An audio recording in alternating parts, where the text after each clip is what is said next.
Hi. In today's session, we're going to take a little deeper dive into this conversation about customers, our people, our resources, our processes, and driving leadership. And this is not intended to be a deep dive. It's just a couple of bullet points in each area so we can have the conversation in more detail down the road. So I'd like you to think of this in the following way. A customer comes to us typically looking for some kind of product. They may want a product we offer today. They may want a new feature. They may want a new function. They come to us looking for some kind of service. Now, a service is different from a product. A product is usually something tangible, whereas a service can be the act of doing something. Getting a car wash is an example of a service. A customer is looking for another key thing, which is an experience.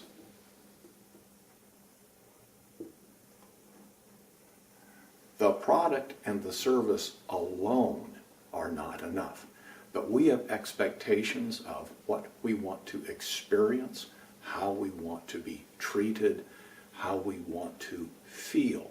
And those things affect whether we come back for products and services again. Now let's look at our people for a minute.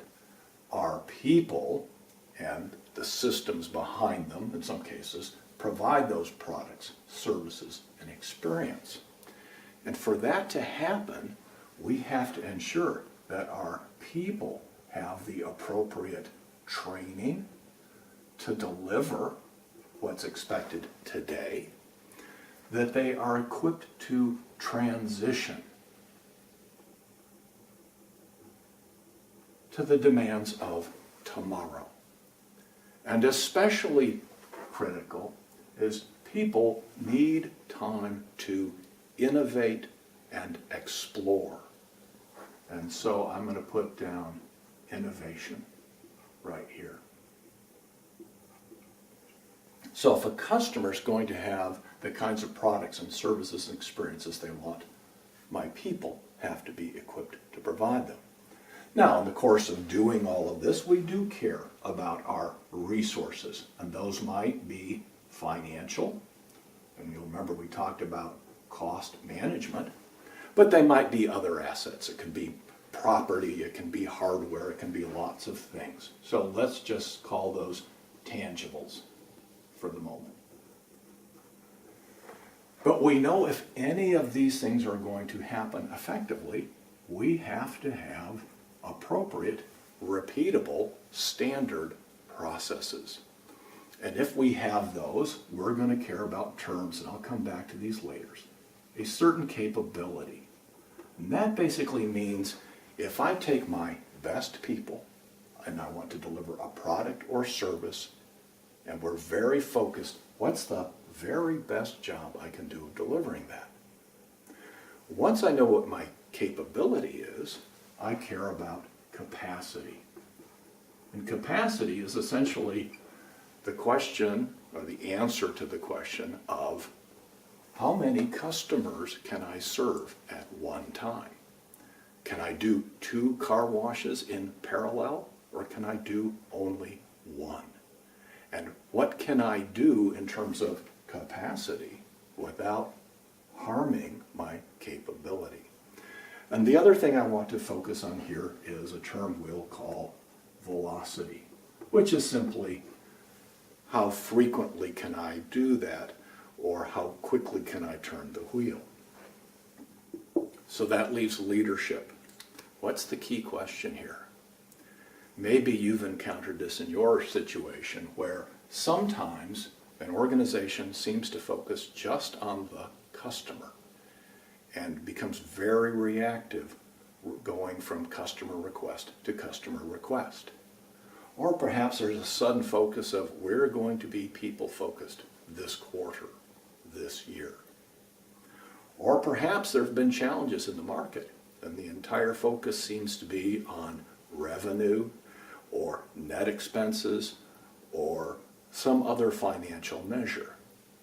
Or perhaps there have been breakdowns, particularly in regulated industries, and people say, we are going to follow the process to the gnat's eyebrow and get it perfect.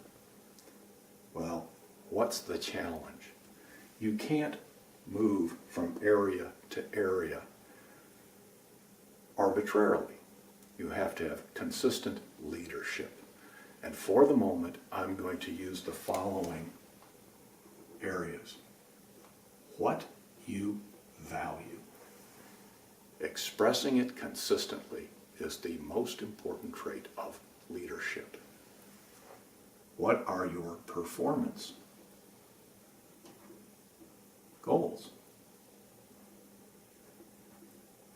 If you haven't shared your performance goals, people and customers don't know what is a reasonable expectation, and that's a challenge.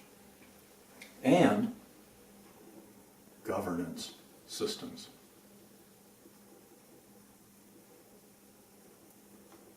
And what do I mean by that? Simplistically, if any customer at any time can reach out to any person and say, I need, you have no way of managing your capacity and your velocity or your finances. So you have to have governance systems that ensure you deliver a consistent experience for your customer, a consistent and desirable experience for your people, that you meet your responsibilities as a steward of resources, that you don't make arbitrary changes in processes that harm people along the way.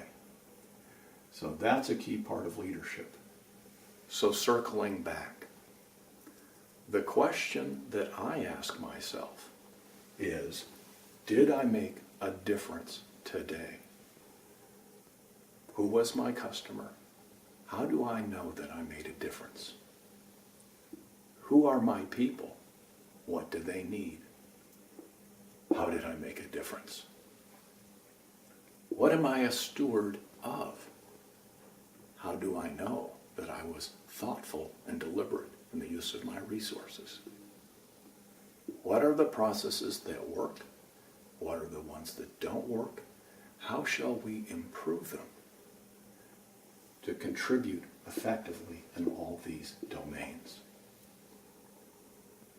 Thank you for joining today. I look forward to talking with you in our next session.